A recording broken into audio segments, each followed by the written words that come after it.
neighborhoods will encounter a better chance of a cool down and even some downpours.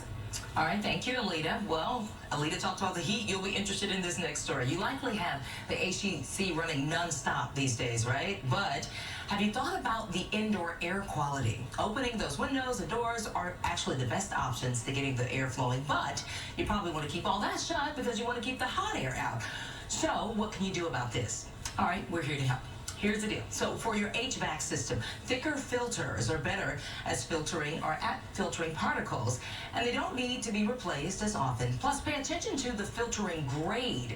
That actually rates how effectively the filter stops contaminants. So you also want to clean your ducts regularly.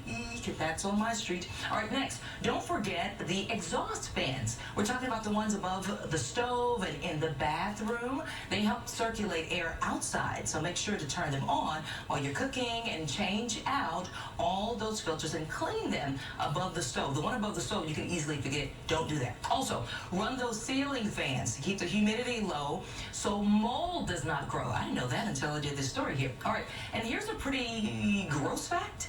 The skin, your shedding of the skin contributes to 69 to 88% of dust in your home.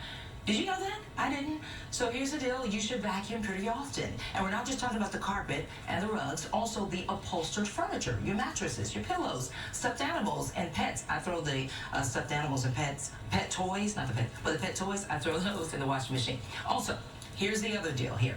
As for what you can bring into your home, you should consider an air cleaner. So place those in rooms where you guys spend a lot of your time, in fact, most of your time. Or you consider a plant. I'm not great with plants, but maybe you are. Some studies show house plants can actually reduce levels of some chemicals. However, there is evidence, or not enough evidence, that plants can remove significant quantities of pollutants. So keep that in mind. And finally, remember that you can cut back on introducing pollutants into your house. I'm going to tap that one more time. So that includes burning candles, aerosol sprays, let's try it again, and also air fresheners.